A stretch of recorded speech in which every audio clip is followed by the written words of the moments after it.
Hi dears, എന്തൊക്കെ എല്ലാവരുടെയും വിശേഷം? എല്ലാവരും സുഖമായിരിക്കുന്നോ?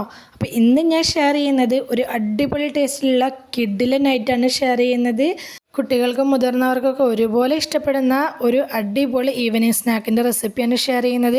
എണ്ണയിലൊന്നും മുക്കിപ്പൊരിക്കാതെ ആവിയിൽ വേവിച്ചെടുത്തിട്ടുള്ള ഒരു കിഡിലനായിട്ടാണ് കേട്ടോ. അപ്പോൾ വീഡിയോയിലേക്ക് പോകുന്നതിന് മുമ്പ് വീഡിയോ എല്ലാവരും ഒന്ന് സ്കിപ്പ് ചെയ്യാതെ മുഴുവനായിട്ട് കാണാൻ ശ്രമിക്കണേ. അതുപോലെ തന്നെ സബ്സ്ക്രൈബ് ചെയ്യാതെ കാണുന്ന കൂട്ടുകാരുണ്ടെങ്കിൽ ഒന്ന് സബ്സ്ക്രൈബ് ചെയ്ത് സപ്പോർട്ടും കൂടി ചെയ്യണം കേട്ടോ.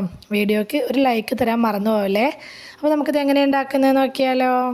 ഈ ഒരു സ്നാക്ക് ഉണ്ടാക്കാനായിട്ട് ആവശ്യമായിട്ട് കപ്പയാണ് വേണ്ടത്. കപ്പ കൊള്ളി എന്നൊക്കെ പറയട്ടെ ഞങ്ങളുടെ ഇവിടെ. അപ്പോൾ കപ്പ വെച്ചിട്ടാണ് നമ്മൾ ഈ സ്നാക്ക് തയ്യാറാക്കി എടുക്കുന്നത്. ഞാനിപ്പോൾ ഒരു 2 കഷ്ണം കപ്പയാണ് എടുത്തിട്ടുള്ളത്. അത് ഗ്രേറ്ററിൻ്റെ ഏറ്റവും ചെറിയ ഭാഗം വെച്ചിട്ട് ഇതുപോലെ ഒന്ന് ഗ്രേറ്റ് ചെയ്ത് എടുത്തിട്ടുണ്ട്. ചെറിയ ഭാഗം തന്നെ വെച്ച് ഗ്രേറ്റ് ചെയ്തെടുക്കണം കേട്ടോ. ഇനി ഇതിൽ നല്ലോണം വെള്ളം ഉണ്ടായിരിക്കും, ആ സ്റ്റാർച്ചായിട്ടുള്ള വെള്ളം ഉണ്ടായിരിക്കും. അത് നമുക്ക് നല്ലപോലെ ഒന്ന് പിഴിഞ്ഞ് കളയണം. കൈവച്ച് നല്ലോണം അതുപോലെ ഒന്ന് അമർത്തി പിഴിഞ്ഞെടുക്കുമ്പോൾ തന്നെ നല്ല രീതിയിൽ അതിൻ്റെ വെള്ളം പോയി കിട്ടും. അതല്ലാന്നുണ്ടെങ്കിൽ ഒരു കോട്ടൺ തുണിയിൽ ഇട്ടിട്ട് നല്ലപോലെ ഒന്ന് ഞെക്കി പിഴിഞ്ഞെടുത്താലും മതി കേട്ടോ. പക്ഷേ ഇങ്ങനെ ചെയ്തെടുത്താലും പെട്ടെന്ന് തന്നെ വെള്ളമൊക്കെ പോയി കിട്ടും. മുഴുവനായിട്ട് ഇതുപോലെ ഞാൻ വെള്ളമൊക്കെ നല്ലപോലെ ഒന്ന് കളഞ്ഞെടുത്തിട്ടുണ്ട്. ആ വെള്ളം നമുക്ക് ആവശ്യമില്ല, അത് മാറ്റി വയ്ക്കുക. ഇനി ഈ പിഴിഞ്ഞെടുത്തിട്ടുള്ളത് ചെറിയ കട്ടകളായിട്ടാവും ഉണ്ടാവുന്ന, അമർത്തി പിഴിഞ്ഞെടുത്തുകൊണ്ട് തന്നെ അത് ജസ്റ്റ് കൈ വെച്ചിട്ട് ഒന്നങ്ങ് ആ കട്ടകളൊക്കെ ഒന്ന് ഉടച്ചു കൊടുക്കുക. ഇനി നമുക്കിതിലേക്ക് ചേർത്ത് കൊടുക്കാനുള്ളത് തേങ്ങയാണ്. ഞാനിപ്പോൾ 1 കപ്പ് തേങ്ങ ചേർത്ത് കൊടുത്തിട്ടുണ്ട്. 1 കപ്പ് മുതൽ 1.5 കപ്പ് വരെയൊക്കെ തേങ്ങ ചേർത്ത് കൊടുക്കുക. കൂടുതൽ തേങ്ങ ചേർത്ത് കൊടുക്കുമ്പോൾ നല്ല ടേസ്റ്റാണ് കേട്ടോ. പിന്നെ ഇതിലേക്ക് മധുരത്തിനായിട്ട് ഞാൻ ശർക്കരപ്പാനിയാണ് ചേർത്ത് കൊടുക്കുന്നത്. നിങ്ങൾക്ക് പഞ്ചസാര വെച്ചിട്ടും ചെയ്തെടുക്കുക. ഞാനിപ്പോൾ ശർക്കരയാണ് എടുത്തിട്ടുള്ളത്. ശർക്കര പാനിയാക്കിയിട്ടുള്ളതാണ് എടുക്കുന്നത് കേട്ടോ. നല്ല കട്ടിയായിട്ടുള്ള പാനിയായിട്ട് തന്നെ എടുക്കണം.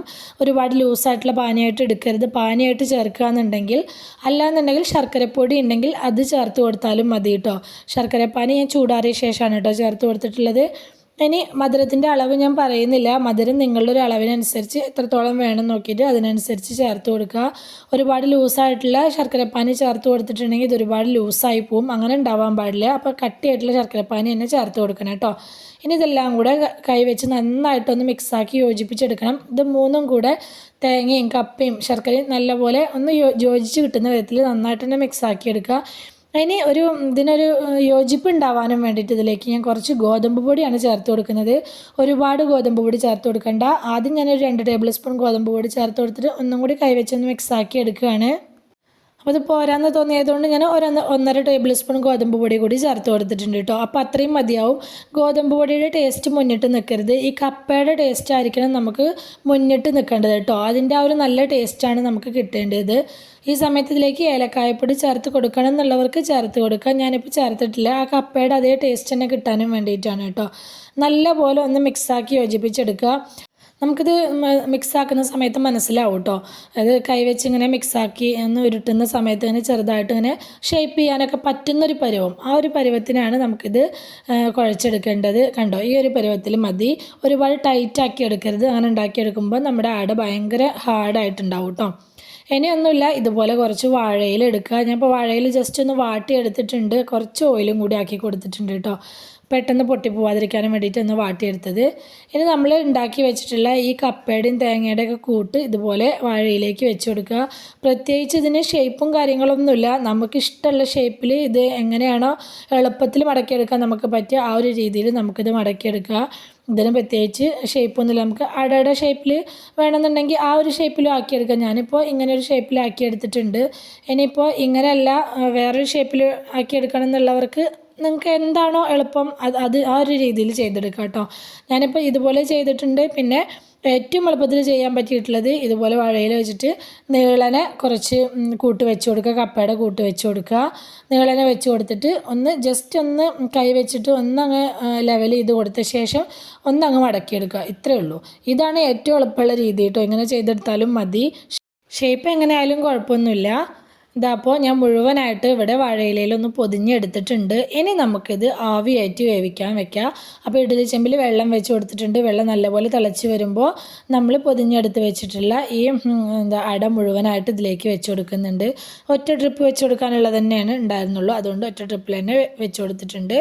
ഇനി ഇഡ്ഡലി ചെമ്പ് മൂടി വെച്ചിട്ട് ഒരു 15 മിനിറ്റ് മീഡിയം ഫ്ലെയിമിലിട്ടിട്ട് ഒന്നങ്ങ് വേവിച്ചെടുക്കണം. 15 മിനിറ്റിന് ശേഷം മൂടി തുറന്ന് നോക്കുന്ന സമയത്ത് ഇതുപോലെ നമ്മുടെ അടയൊക്കെ നല്ല പോലെ വെന്തിരിക്കുന്നുണ്ടാവും കേട്ടോ. ആ ഒരു വെള്ളത്തോടുക്കനെ ഉണ്ടാകുന്ന സംഭവമൊക്കെ കുറച്ചൊന്ന് ഹാർഡായിട്ടുണ്ടാവും, ഓവറായിട്ട് ഹാർഡായിട്ടും ഉണ്ടാവില്ല, ആ ഒരു രീതിയിലായിട്ടുണ്ടാവും. അപ്പോൾ നമുക്ക് ഫ്ലെയിം അങ്ങ് ഓഫാക്കി കൊടുത്തിട്ട് ചൂടാറാനായിട്ട് വെക്കുക. ചൂടാറി കഴിഞ്ഞിട്ടുണ്ടെങ്കിൽ നമുക്കിത് വാഴയിലേന്ന് എടുത്ത് മാറ്റാം കേട്ടോ. നമ്മൾ ഓയിലൊക്കെ തടവിയിട്ട് വെച്ച് കൊടുത്ത വാഴയിലായതുകൊണ്ട് തന്നെ പെട്ടെന്ന് ഒട്ടിപ്പിടിക്കൊന്നും ചെയ്യാതെ എടുക്കാനായിട്ട് പറ്റും. അപ്പോൾ അടിപൊളിയായിട്ട് കിട്ടിയിട്ടുണ്ട് നമ്മുടെ സ്നാക്ക്. കിഡിലായിട്ടാണ് കേട്ടോ. കപ്പ വെച്ചിട്ട് ഈ ഒരു ഐറ്റം ഇതുവരെയും തയ്യാറാക്കി നോക്കാത്തവരുണ്ടെങ്കിൽ എന്തായാലും ഒന്ന് തയ്യാറാക്കി നോക്കിക്കോളൂ. എല്ലാവർക്കും ഇഷ്ടമാവും. ചില മക്കൾക്ക് കപ്പ വെറുതെ പുഴുങ്ങി കൊടുത്താലൊന്നും ഇഷ്ടമുണ്ടാവില്ല. അപ്പോൾ മധുരപലഹാരങ്ങൾ കഴിക്കാൻ ഇഷ്ടമുള്ള മക്കളാണെങ്കിൽ ഈ രീതിയിലൊക്കെ ഉണ്ടാക്കി കൊടുത്താൽ അവർക്ക് എന്തായാലും ഇഷ്ടമാവും കേട്ടോ. അപ്പോൾ കപ്പ വെച്ച് ചെയ്തെടുത്തിട്ടുള്ള നല്ല ടേസ്റ്റുള്ള വേറൊരു അടൻ്റെ റെസിപ്പി ഞാൻ മുന്നേ പോസ്റ്റ് ചെയ്തിട്ടുണ്ടായിരുന്നു. അപ്പോൾ അതിൻ്റെ റെസിപ്പി വേണമെന്നുള്ളവർക്ക് ഞാൻ എൻ്റെ സ്ക്രീനായിട്ട് കൊടുക്കാം കേട്ടോ. അപ്പോൾ താല്പര്യമുള്ളവർ അതൊന്ന് എടുത്ത് നോക്കി നോക്കുക. അടിപൊളിയായിട്ടുള്ള റെസിപ്പി തന്നെയാണ് കേട്ടോ അത്. തീർച്ചയായിട്ടും എല്ലാവരും ഒന്ന് ട്രൈ ചെയ്ത് നോക്കണേ. അപ്പോൾ ഇന്നത്തെ നമ്മുടെ കപ്പാടൻ്റെ റെസിപ്പി എല്ലാവർക്കും ഇഷ്ടമായി എന്ന് വിചാരിക്കുകയാണ്. സിമ്പിളല്ലേ തയ്യാറാക്കിയെടുക്കാനായിട്ട്. ഇഷ്ടമായിട്ടുണ്ടെങ്കിൽ സബ്സ്ക്രൈബ് ചെയ്യാതെ കാണുന്ന കൂട്ടുകാരൊന്ന് സബ്സ്ക്രൈബ് ചെയ്ത് സപ്പോർട്ട് ചെയ്യണേ. ലൈക്ക് ചെയ്യാനും ഹൈപ്പ് ചെയ്യാനൊന്നും മറന്നു പോവില്ല കേട്ടോ. റെസിപ്പി ഇഷ്ടമായിട്ടുണ്ടെങ്കിൽ അത് നിങ്ങൾക്ക് ഉപകാരപ്പെട്ടു എന്ന് തോന്നുന്നുണ്ടെങ്കിൽ നിങ്ങളുടെ ഫ്രണ്ട്സിനും ഫാമിലിക്കും ഒക്കെ ഒന്ന് ഷെയർ ചെയ്ത് കൊടുക്കുക കൂടി വേണേ.